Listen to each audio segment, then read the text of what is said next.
Olá, meus amigos e minhas amigas. Sou Gilson Dias, candidato avulso à presidência da República Federativa do Brasil, na chapa que tem como vice o Dr. Arthur Leão. Hoje eu resolvi dar uma aula. Eu, como mestre em Direito, eu posso falar sobre as questões constitucionais, o que é a democracia, a cidadania, a estrutura política, ideológica do país, enfim.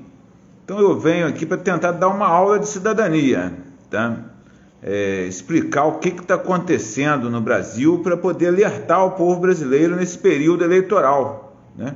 Porque o período eleitoral é um dos períodos mais importantes que tem do país, né? Porque é um período que você tem a disputa eleitoral, né? Então, essa disputa eleitoral, ela tem que representar uma disputa real, né, do povo brasileiro, né? Não pode ser uma coisa fictícia, teatral, como a gente tem observado nas últimas épocas aqui no Brasil, né? Então eu venho falar, por exemplo, de democracia. O que é democracia, né? Primeira coisa, pergunta, o que é democracia? Democracia é o governo do povo, pelo povo e para o povo. Por quê? Porque todo poder emana do povo. Então, a democracia é quando o povo participa do destino do país, quando o povo tem a cidadania plena, né? De definir o destino do país. Aí eu venho, depois de democracia, eu passo para cidadania, para vocês entenderem o que é cidadania e por que a cidadania tem a ver com os direitos políticos, ativos e passivos. Bom, a cidadania está aqui, ela se desenvolve em duas espécies de cidadania. Vamos dizer, a cidadania se desdobra, né, em duas vertentes de desenvolvimento. O desenvolvimento individual, privado de cada um, ou seja, cada um tem o direito de escolher a sua religião, de ter a sua vida íntima que ele escolher, de livre manifestação, liberdade de expressão, liberdade de locomoção, de ir e vir, ou seja, tudo que tem a ver com o indivíduo, liberdade de escolher a profissão que ele vai seguir, liberdade de estudar aonde quiser, ou seja, liberdade de agir em razão dos seus direitos individuais, pessoais.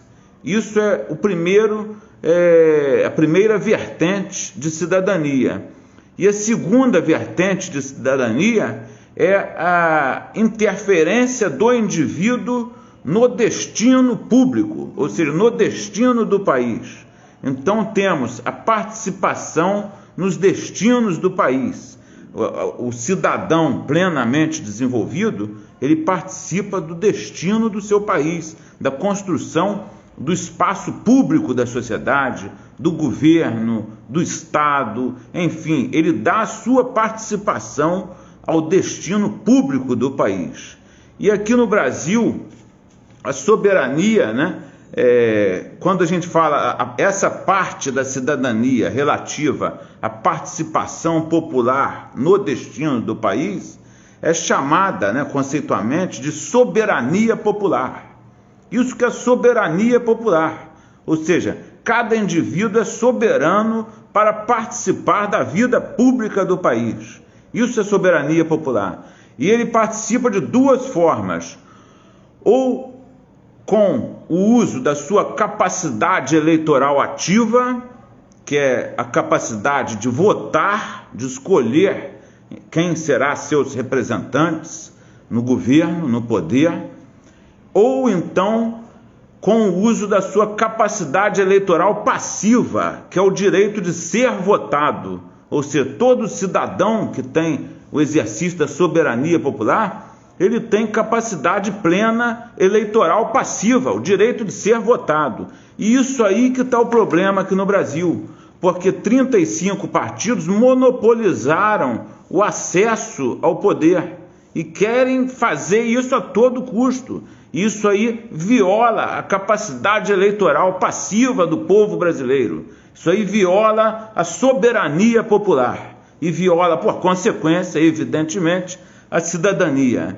E esses 35 não só monopolizam o acesso ao poder, como também esse monopólio é uma forma de privatização da soberania popular. Quer dizer, algo inacreditável em qualquer país democrático. Nenhum país democrático do mundo aceita que a soberania popular seja privatizada. E no Brasil nós temos a soberania popular com essa tentativa de privatização pelos partidos políticos, que são pessoas jurídicas de direito privado. Tá? Isso é importante frisar. O partido político, cada um deles é uma pessoa jurídica de direito privado. Igual uma padaria que tem uma empresa, é uma pessoa jurídica de direito privado. O partido político é uma pessoa jurídica de direito privado. E, no entanto, ele está o quê? Controlando, monopolizando a soberania popular e a capacidade eleitoral passiva, deixando a população alijada de seu poder, direito e dever de participar do destino do país. Então, isso aí é uma questão muito séria que eu estou falando, porque são 35 pessoas praticamente, e mais ali seus asseclas, né? Mais ali seus assessores, vamos colocar aí 100 pessoas, né? Que estão subjugando 216 milhões de brasileiros. 216 milhões de brasileiros sendo subjugados por 100 pessoas. Mais ou menos essa é a conta. E além disso, o Brasil desobedece descaradamente a Convenção Americana dos Direitos Humanos, porque o artigo 23 da Convenção Americana dos Direitos Humanos, que trata exatamente sobre a soberania popular e os direitos políticos, a capacidade eleitoral passiva, ela não fala em partido político para se candidatar, que qualquer do povo tem direito de ser candidato e de ocupar qualquer cargo público sem necessidade de participar de partido político, ou seja, uma pessoa jurídica de direito privado. E o Brasil, ele desobedece a Convenção Americana dos Direitos Humanos de forma descarada, imoral e inconvencional, porque, por exemplo, isso aí é inconvencional, é inconstitucional. O artigo 5º, parágrafo 1º, fala que todo tratado de direitos humanos tem que ter aplicação imediata no Brasil, quer dizer, desobedece o próprio artigo 5º, parágrafo 1º da Constituição da República. E o que nós vemos, então, com toda essa questão, é o teatro do cenário político ideológico. Eu notei aqui. Eu, como sociólogo, eu posso falar com tranquilidade, né, que, por exemplo, os partidos políticos brasileiros, eles são teatrais, tá? Eles fazem um teatro enorme, colocam pessoas, às vezes, para brigarem aí, por um candidato ou outro que a mídia escolhe. A grande mídia não é uma mídia livre, não é uma imprensa livre. A imprensa, ela é uma imprensa totalmente seletiva.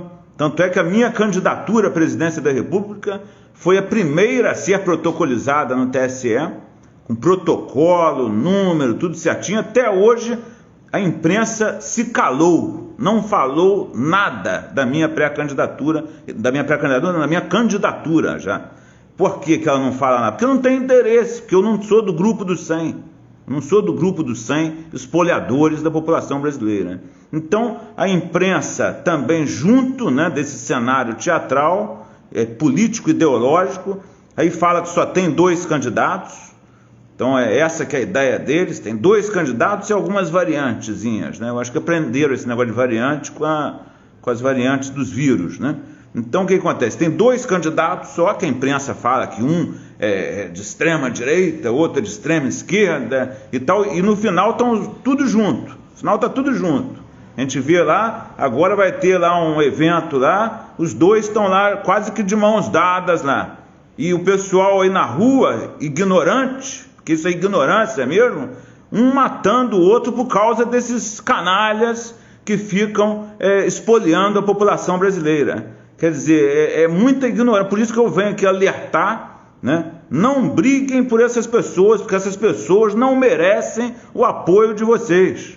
Essas pessoas são pessoas que elas são amigas. entre si e abrem a cortina do teatro e fingem que são inimigas, que um defende a direita, o outro a esquerda. Isso é tudo palhaçada, tudo mentira. Isso é tudo uma grande mentira para enganar a população brasileira. Então, e com o apoio da imprensa, da grande imprensa. A grande imprensa ela é fechada para quem não é do esquema do 100 ali, dos 35, né? Ou seja, a imprensa é fechada, não é livre. A imprensa brasileira é uma imprensa que não é livre, é uma imprensa que, se ela não fizer o que eles 35, 100 mandam, eles vão lá ou cortam o sinal da imprensa ou param de dar dinheiro por meio de propagandas de entidades governamentais. É essa que é a questão. Então, vocês vão falar o que quiser, a gente vai falir vocês, porque vai parar de ter contrato público e vai parar de ter sinal de televisão, porque a gente vai mandar cortar o sinal por causa do artigo 223 da Constituição, que dá o poder ao presidente da República de 5 em 5 anos a renovar ou não a autorização de concessão de televisão e rádio. Quer dizer, isso aí é a realidade brasileira. Então essa realidade é uma democracia? É essa que fica no ar, essa pergunta que fica no ar. Na minha visão, como cientista social, como jurista, como mestre em direito, eu entendo que nós não estamos vivendo numa democracia. Nós estamos vivendo numa oligarquia partidária, ou seja, uma oligarquiocracia, tá? Que é tipo assim uma ditadura oligárquica, em que esses 35 partidos políticos tomam conta do acesso ao poder e negam a capacidade eleitoral passiva, ou seja, eles violam a soberania popular de toda a população brasileira. Então, por isso que eu me coloquei como candidato avulso e verdadeiramente democrático à presidência do Brasil, porque eu venho do povo, eu não tenho compromisso com esses 35, com essa elite espoliadora da população brasileira. Quem eu defendo são os povos indígenas, os moradores de rua, os desempregados, os trabalhadores, mas defendo os trabalhadores mesmo, não tenho nome de partido de trabalhador, partido de não sei o que, isso é tudo para enganação. Eu defendo o trabalhador honesto, defendo também os descendentes dos escravos e entendo que tenha que haver uma compensação histórica aos povos indígenas e aos povos que são descendentes dos escravos. Entendo que tenha que haver, sim, um desenvolvimento do Brasil com um investimento efetivo e substancial no povo brasileiro, inverter essa lógica colonialista de ficar mandando tudo para fora, só voltado para exportação e deixar faltar as coisas aqui na mesa do brasileiro.